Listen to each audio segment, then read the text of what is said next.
دوباره روزای سخت میاد، اما من این بار قوی تر از دفعه قبلم. امروز شوهرم عمل شونه داره.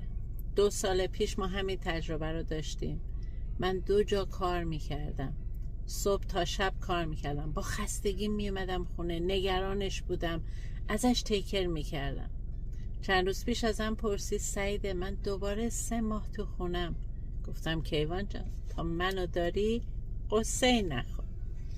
این بار با دفعه قبل فرق داره. من دلم گرمتره. میدونین چرا؟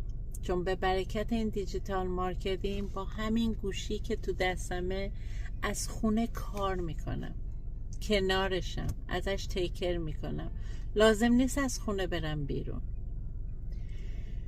اینو بهش میگن امنیت شغلی، اینو بهش میگن قدرت داشتن پلن بی، اینو بهش میگن وسط سختی های زندگی چطور با امنیت زندگی کنی.